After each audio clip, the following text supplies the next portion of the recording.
Bonjour à tous et bienvenue dans ce nouvel épisode de la pause CAF. On n'est pas en live cette semaine parce que vous allez l'entendre, il n'y a pas Paul Adrien et sans Paul Adrien, on est complètement perdu. On comprend rien à toutes ces choses d'internet là. Exactement, l'internet là, c'est compliqué pour nous. Donc comme vous l'entendez, je suis seulement avec Arnaud cette semaine. Comment ça va Arnaud ? Ça va bien, salut Romain, content d'être là. Yes, à la reprise après 2 semaines un peu on va dire de vacances. Ouais, de vacances de podcast. Voilà. Donc on se retrouve cette semaine juste à 2 là pour un peu en profiter, rester sur la lancée des dossiers de l'eau et faire du coup un peu un retour à chaud, on va dire, sur une intervention qu'on a fait cette semaine.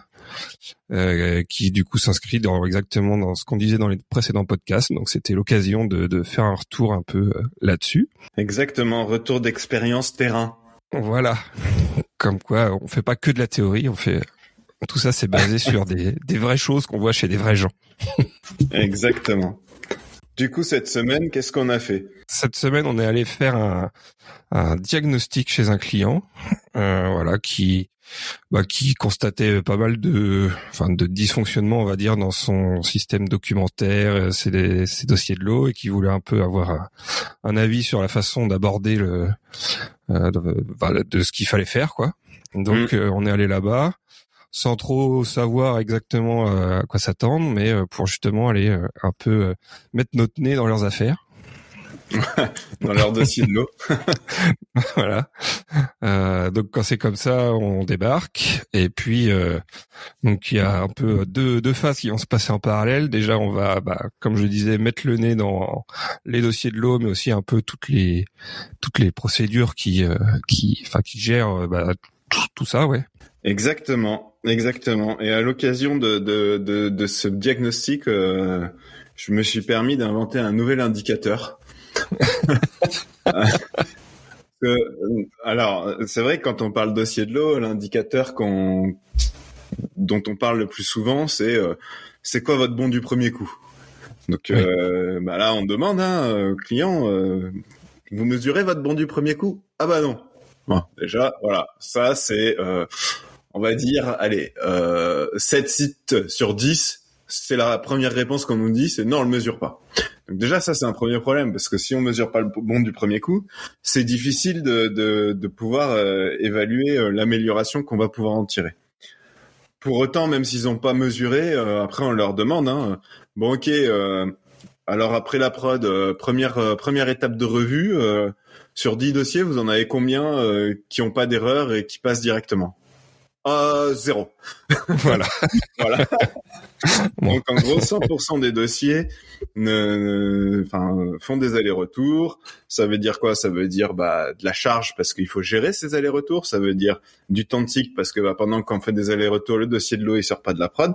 Et en l'occurrence, dans ce cas-là, on avait effectivement des dossiers qui pouvaient rester 15 jours voire 1 mois en production. Pas que à cause des allers-retours, aussi je pense lié à un mode de pilotage.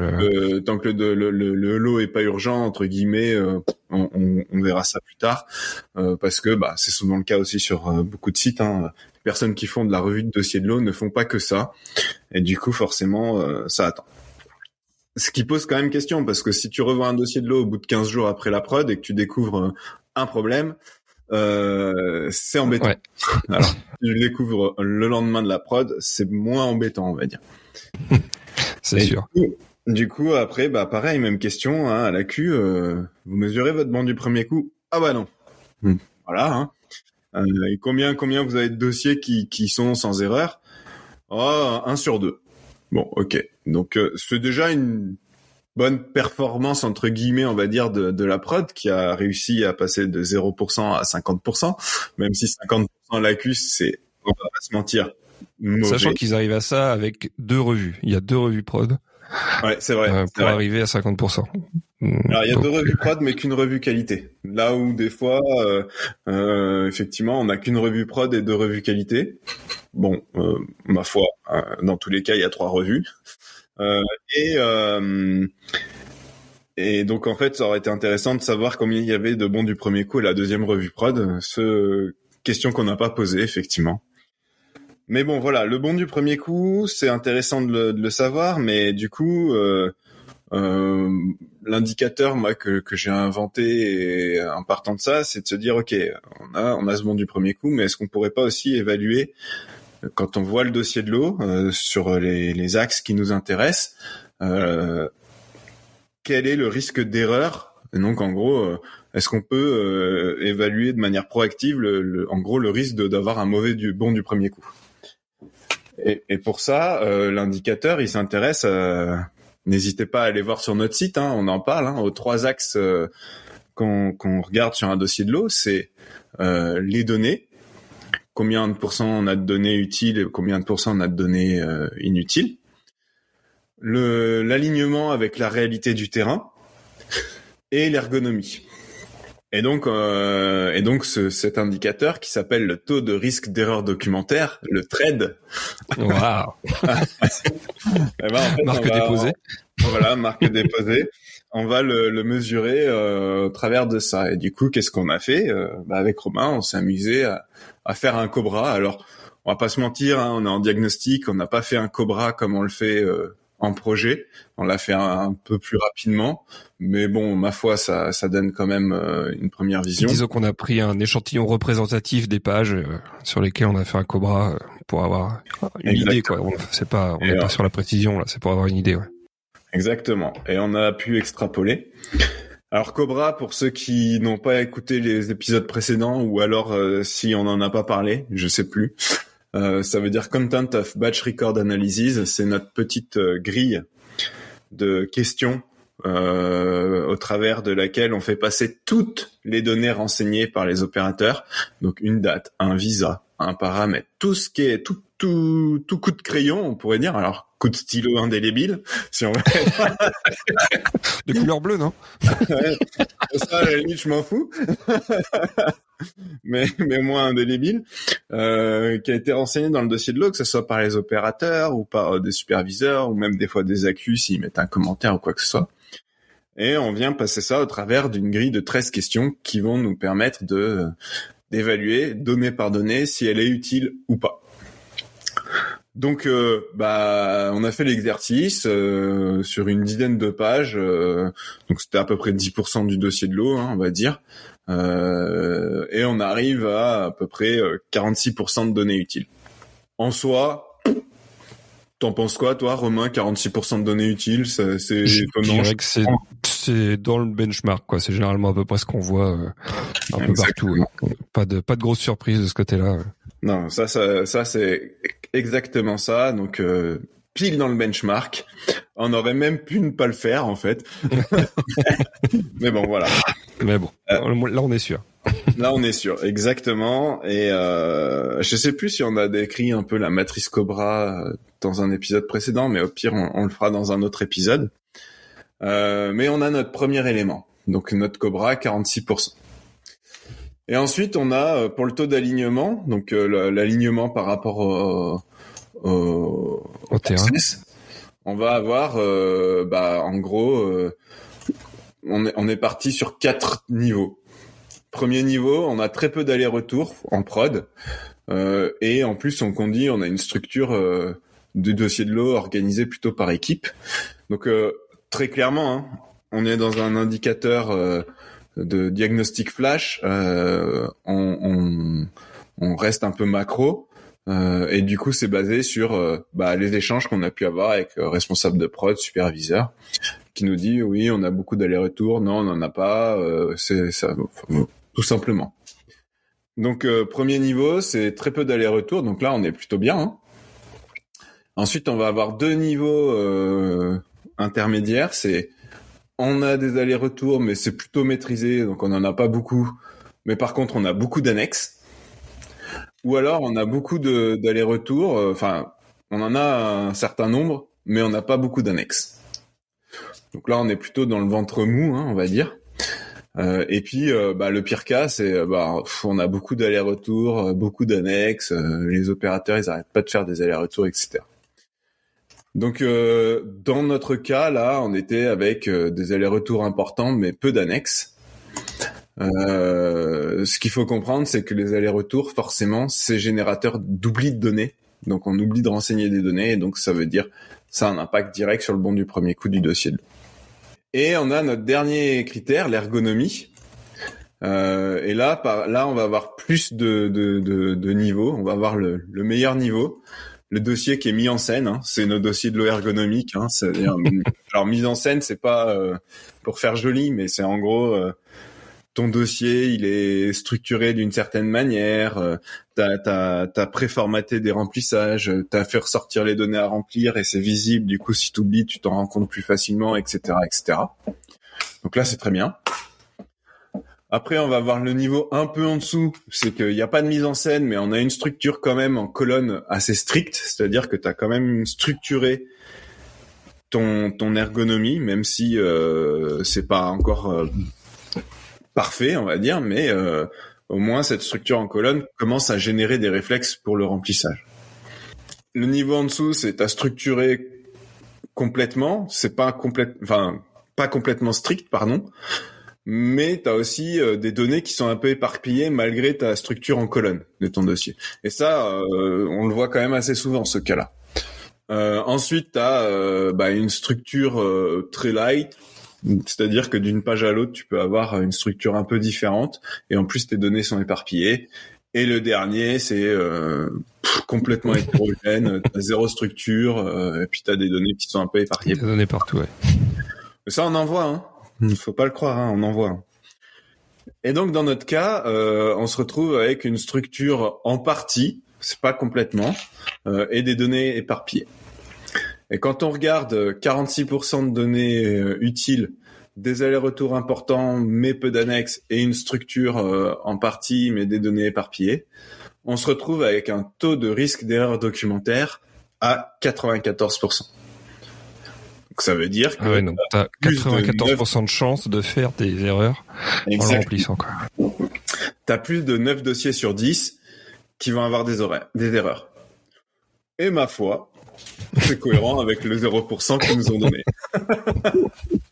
donc je suis assez content de cet indicateur à utiliser uniquement en diagnostic comme ça, pré-projet, pour un peu évaluer la situation. Donc ça, c'était un premier élément assez intéressant de retour d'expérience de cette journée. Deuxième élément que j'ai trouvé super intéressant, c'est d'interroger sur c'est quoi un dossier de l'eau. Alors on en a déjà un peu parlé dans les podcasts, mais moi, suite à cette journée, je suis allé un peu plus loin dans cette réflexion. Toi, t'en penses quoi, Romain ? C'est quoi un dossier de l'eau ? Ou en tout cas, qu'est-ce que nos clients pensent que c'est un dossier de l'eau ? Généralement, ce qu'ils pensent, c'est que le dossier de l'eau permet d'assurer la qualité du lot. Exactement. T'es trop fort. Quand on va chez les clients. Toi, t'aurais pas travaillé sur un site, toi, ou... Non, mais c'est ça. Et vraiment, ça, c'est quelque chose... moi qui me gêne en fait, parce que du coup quand on pense ça, dès qu'on a eu un problème en production, on va avoir une déviation, on va se dire la meilleure solution pour éviter que ça se reproduise, c'est de rajouter un élément dans le dossier de l'eau, parce que c'est ce qui permet d'assurer la qualité de la prod dans la tête des gens. Sauf que ça c'est dramatique, parce que en fait rajouter une case dans un dossier de l'eau ne permet pas de s'assurer que on a fait l'action. Alors oui, encore une fois, on dit toujours si c'est coché, c'est que c'est fait. La réalité des faits, c'est que ça c'est chez les bisounours, quoi. Voilà, exactement. On peut continuer à se bercer d'illusions avec ça. La réalité, c'est que au bout d'un moment, les opérateurs, ils ont tendance à renseigner par réflexe. Alors je suis désolé, hein, ça va crisper certaines personnes, mais c'est la réalité. Surtout là où on est allé sur le terrain le matin et les dossiers sont dans la salle de contrôle, quoi. Ils sont pas à côté des équipements, donc le gars qui a une checklist à faire avec des cases à cocher, il va la faire sur l'équipement et il revient et il coche tout d'un coup. Enfin, il va pas faire 20 mètres à chaque fois qu'il doit cocher une case, quoi. Ouais, carrément. Et ça, c'est ce qu'on a vu là, mais même quand le dossier il est à côté de l'équipement, quand l'opérateur il a 4-5 choses à faire dans la foulée, il va les faire et après il va aller cocher les 4-5 cases, quoi. Donc on n'est pas contemporain. Donc en fait, on n'est même pas aligné avec les data integrity. Et d'ailleurs, en termes de data integrity, ce qu'on nous demande, c'est de renseigner immédiatement ou au plus tôt, si on peut pas le faire immédiatement. Alors oui, on pourrait se dire, on peut le faire immédiatement, il suffit de faire l'action 1, puis de venir cocher, et blablabla. Franchement, ça, dans la vraie vie, ou alors sinon, vous allez augmenter vos temps de process, mais même, en fait, au final, les opérateurs, ils le feront pas, quoi. Donc ça, c'est un point assez intéressant. Et du coup, en plus, ces CAPA viennent alourdir le dossier de l'eau. Du coup, qu'est-ce qu'on voit ? C'est les opérateurs, ils ont de plus en plus de données à renseigner. Et donc, en fait, ce qui se passe, c'est que quand ils produisent, ils ont l'attention qui est aussi monopolisée par le dossier de l'eau et ils sont moins attentifs à leur production. Du coup, Romain, toi, t'en penses quoi ? Tu penses vraiment que si on donnait le temps, qu'on allongeait le temps de process pour permettre aux opérateurs d'aller cocher à chaque action qu'ils font, est-ce qu'ils le feront vraiment ? Franchement, en me mettant à leur place, moi je le ferais pas, quoi. Moi ça me saoulerait. Vrai, Donc voilà. Comme on le voit des fois, genre viser quand on a ouvert le trou d'homme avant de verser une poudre. Ouais, c'est clair. Et en plus, jamais je vais. En plus c'est dangereux, quoi. Ouvrir, aller cocher, charger, aller cocher, fermer, aller cocher, c'est dangereux. Bah ouais, t'as un risque sécurité supplémentaire et puis t'as un risque de contaminer ton lot, je sais pas, le temps, plus tu laisses le trou d'homme ouvert par exemple et plus t'as un risque de faire tomber un truc dedans, quoi. Autre que ta poudre. Donc voilà, donc c'est perdant, quoi. Et c'est le problème, c'est que finalement, tant qu'on a cette vision du dossier de l'eau qui est là pour assurer la qualité, c'est là où on se retrouve avec un système CAPA où on a plein de CAPA de ce type-là. Du coup, petit tips pour nos auditeurs, allez voir dans votre système CAPA combien vous avez de CAPA modifiés, ajouter un truc dans le dossier de l'eau, et ça vous donnera la maturité de votre site sur le rôle du dossier de l'eau. Et donc ce petit élément là ça assure la qualité, moi ça m'a poussé encore plus la réflexion. Je me suis dit mais pourquoi tout le monde pense ça et c'est quoi vraiment le dossier de l'eau ? Parce qu'on est toujours en train de dire c'est la traçabilité, mais du coup c'est quoi ? Toi t'en penses quoi, Romain ? C'est quoi pour toi le dossier de l'eau ? Du coup pas là cette fois-ci pas dans les bottes du client, mais dans tes bottes à toi. C'est un peu la vie de notre lot, quoi. C'est une partie de notre lot, ça en fait partie, quoi. C'est une partie intégrante de notre lot. Exactement. Qui montre un peu sa vie pendant sa production, quoi. Donc il y a des choses qui, voilà. Qu'est-ce qui peut nous assurer que pas de la conformité, mais que le déroulement s'est passé un peu comme on va forcément relever des choses qui vont nous permettre d'être à peu près serein sur le fait que les paramètres ont été respectés. On peut pas s'assurer que les choses ont été faites correctement parce que ça c'est des gens qui travaillent, mais que au moins les paramètres enregistrés sont corrects. Ouais, alors là je suis moins d'accord. et donc je te partage ma conclusion après 15 ans de mission sur les dossiers de l'eau. On y est, ça y est. Et là je crois que je suis arrivé au bout.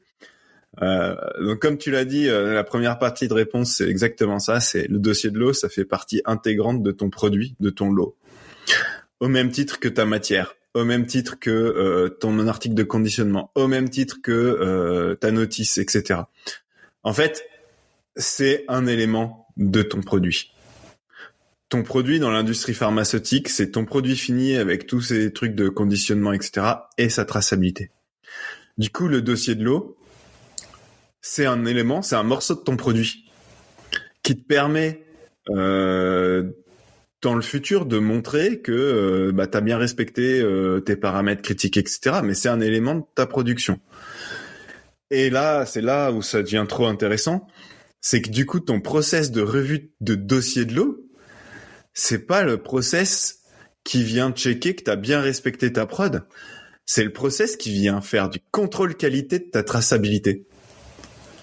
Tu fais un contrôle qualité de tes notices, tu fais un contrôle avec des IPC, tu fais un contrôle qualité de tes matières en amont, tu fais un contrôle qualité de ton produit fini et tu fais un contrôle qualité de ta traçabilité. C'est intéressant de voir les choses comme ça. Ça change complètement la vision de ce process de revue du dossier de l'eau. Et donc, finalement, en fait, souvent je disais, le dossier de l'eau, c'est pas l'élément qui permet de libérer ton lot. Mais en fait, c'est un prérequis de libération, comme le contrôle qualité de ton produit, etc. Et donc, tu dois t'assurer que ton dossier de l'eau, il est conforme en termes de traçabilité. Je tire un peu le bouchon, je vais un peu loin. Ça voudrait dire que tu pourrais presque te limiter à vérifier que ton dossier de l'eau, il est conforme en termes de bonnes pratiques documentaires.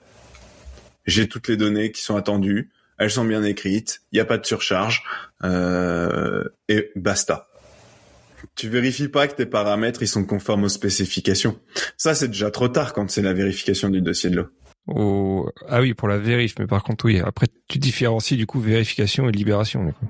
Ah bah ta libération, en fait, alors je tire un peu loin parce que l'idée c'est d'amener nos auditeurs aussi à se poser des questions, mais c'est si tu te rends compte que ton paramètre il est hors spec au moment de libérer, ça veut dire que en fait en amont dans ton process t'as beaucoup de contrôles qui fonctionnent pas. Et donc, tu peux pas avoir confiance dans ta production. Ça veut dire que l'opérateur, au moment où il est venu renseigner dans le dossier de l'eau, il a même pas fait gaffe que son paramètre, il était bon ou pas. Et ça, c'est questionnant parce que au final, si l'opérateur, il a renseigné la bonne donnée, c'est ça qui nous intéresse dans cet élément de la production qu'est le dossier de l'eau. Mais par contre, que tu sois hors spec, c'est au moment où tu vérifies ta donnée, avant peut-être même de l'écrire, que tu dois t'en rendre compte et agir. Et donc, ça veut dire que tu as plein d'éléments d'outils, de méthodes que tu pourrais mettre en place sur le terrain pour assurer la qualité de ton produit qui ne sont pas en place. Oui, c'est vrai. Donc, ça rejoint tout ce qu'on dit à chaque fois que le dossier de l'eau n'est pas là pour se substituer, enfin pour penser les plaies de process qui marchent pas, quoi. Exactement. On peut parler de la formation, le process de réaction face à une non-conformité, le process, les outils type contrôle VAK, donc visuel, auditif, kinesthésique, les outils type pré-briefing job, les outils type Go de production et Go de clôture de l'eau. Enfin, il y a plein d'outils comme ça qui sont là, les observations de tâches, qui sont là pour permettre de s'assurer la qualité de la production. Mais c'est pas le dossier de l'eau. Le dossier de l'eau, c'est un élément de ton produit. Et donc, le flux de revue du dossier de l'eau, c'est le contrôle qualité de cet élément. De cet élément, ouais. Voilà. Merci, au revoir. Mic drop. C'est ça. Mais je trouve vraiment que de penser le dossier de l'eau comme ça, et c'est vraiment ça, hein, j'en suis persuadé, hein, je suis pas en train de dire c'est quelque chose de nouveau ou quoi, c'est à la base c'est ça, quoi. C'est juste qu'on l'a travesti, on l'a perverti en faisant un outil de contrôle de prod, d'assurance de la qualité. Mais de remettre cette vision du dossier de l'eau, putain, ça change tout, quoi. Ça change aussi sur ton process de libération, justement, sur les revues de tes dossiers de l'eau. Ça change sur la manière dont tu structures ton dossier de l'eau. Ça change sur qu'est-ce que tu vas vraiment mettre dans ton dossier de l'eau, etc. Moi, je trouve ça trop bien. Ouais, ça le désacralise vachement. Exactement. Que, voilà, c'est toujours un peu la Bible partout où tu vas. Ce dossier de l'eau, t'as l'impression que c'est sans lui, rien n'est possible. Alors que exactement. Non, pas du tout. Ouais. Et en fait, ça veut bien dire aussi que ton process de revue du dossier de l'eau, il mérite les efforts que tu mets dessus, au même titre que ton contrôle qualité de ton produit fini. Mais par contre, les efforts, ils sont mal mis, en fait. C'est pas les bons efforts. Et ça, c'est assez intéressant, quoi. Donc ouais, fruit de ce retour d'expérience. Alors du coup, je pense que maintenant, ça va être un de mes mantras quand je discuterai avec des gens, hein. Attention, le dossier de l'eau, c'est partie intégrante du produit. La revue du dossier de l'eau, c'est le contrôle qualité de la traçabilité. C'est pas le contrôle de qualité de la production. C'est une vraie révolution. Ouais.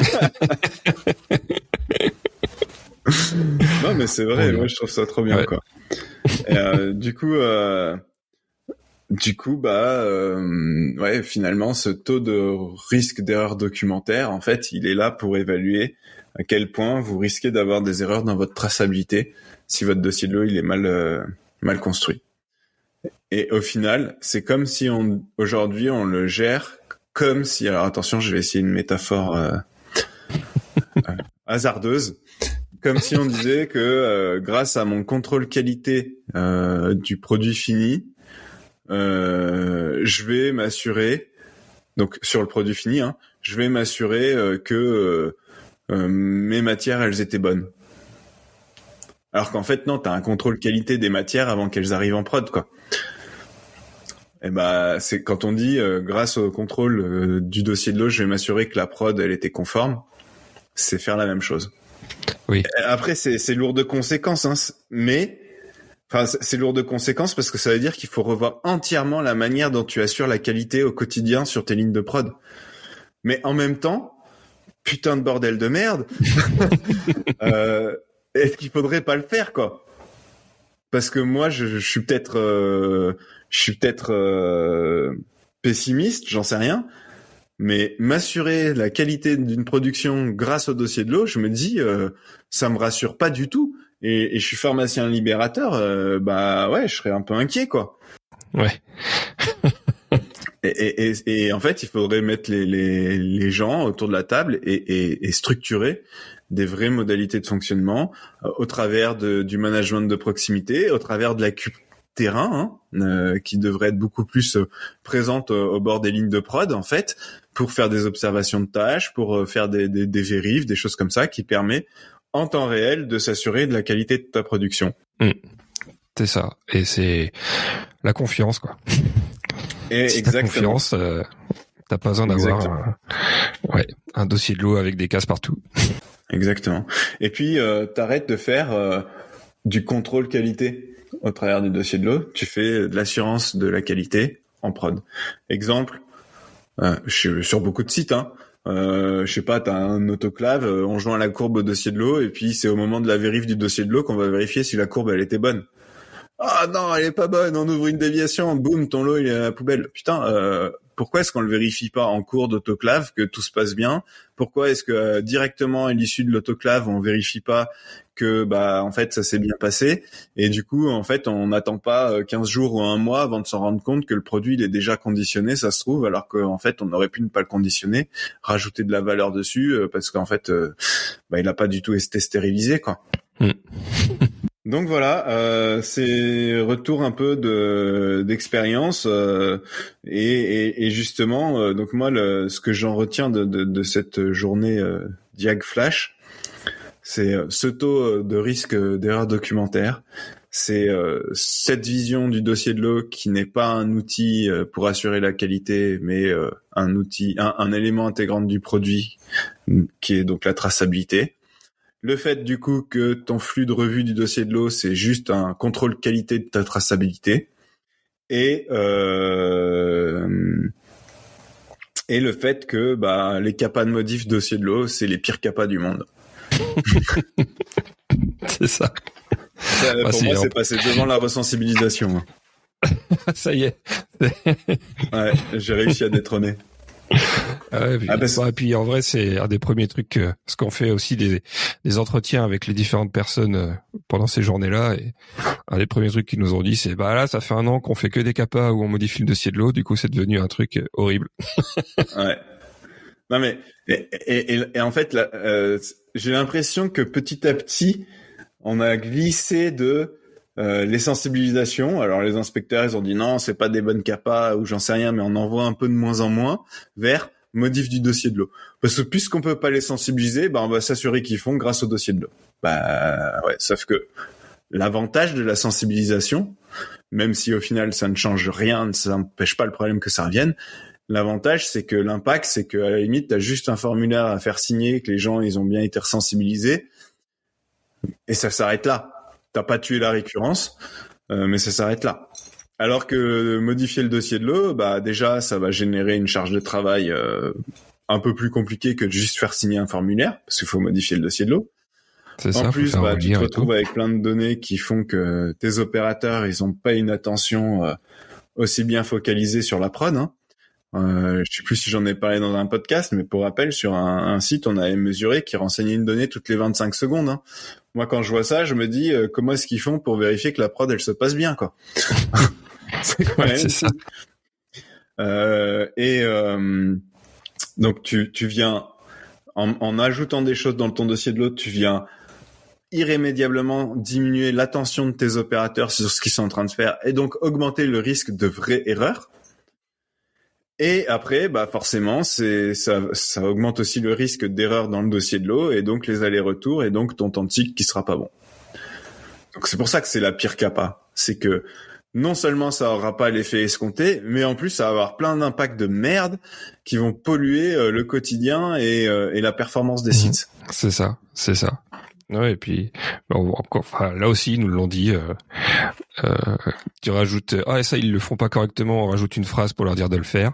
Ah oui, mais ils lisent plus. Et puis après tu regardes le dossier et puis tu vois que c'est des pavés de texte dans tous les sens. Et au bout d'un moment forcément tu lis plus. Et faire un pré-briefing job permettrait de se passer de lire certains trucs justement parce que en début d'équipe tu le redis à voix haute à l'équipe les points clés de ta prod, quoi. Enfin, on pourra faire un épisode sur le pré-briefing job, un de ces 4, quoi. Mais donc voilà un peu petit sujet de dossier de l'eau, quoi. Oui. Gros sujet pour nous. Ouais, exactement. Et ça okay. C'est assez dramatique, mais c'est aussi des mauvaises interprétations autour de la data integrity qui font que des fois c'est un sujet. Mais là, c'était plus sur le rôle du dossier de l'eau, quoi. Ouais, c'est ça. Super. Bon, très intéressant tout ça. Beaucoup d'avancées. Exactement, carrément. Pas mal de choses. Bon, ça fait une demi-heure, donc on est dans les temps. Parfait. Voilà. Merci aux 200 personnes qui étaient en live avec nous. On dit ce qu'on veut de toute façon. On n'a pas trop répondu aux commentaires dans le chat parce que je me suis fait un peu enjaillé sur le sujet. Voilà. Mais bon, écoutez, on fera un live spécial pour répondre aux commentaires. Oh là, il y en a beaucoup. Voilà. Oui, les gars. Oh là là. Une FAQ. Voilà. Non, par contre, merci à toutes les personnes qui écoutent le podcast et mine de rien, n'hésitez pas sur votre plateforme à nous mettre 5 étoiles si vous trouvez ça cool. On est aujourd'hui à 5 étoiles sur 5. Donc ça veut dire que notre podcast plaît bien et franchement ça fait plaisir. On a régulièrement des retours aussi par mail, par message que nos podcasts sont intéressants. Donc ça c'est cool. Merci à tous. Ou des gens qu'on croise aussi sur les sites des fois. Ça c'est très cool aussi. Ouais. Donc merci à tous de nous suivre. Vous nous retrouvez de toute façon sur LinkedIn, on a sur notre site. Inscrivez-vous à notre newsletter, venez sur notre communauté. Voilà, on est un peu partout, donc vous trouverez forcément un truc à votre goût. Ils sont dans les campagnes. Ils sont là. On est partout. Donc merci Arnaud et puis on se dit merci Romain. À la semaine prochaine. Allez, ciao. Salut tout le monde.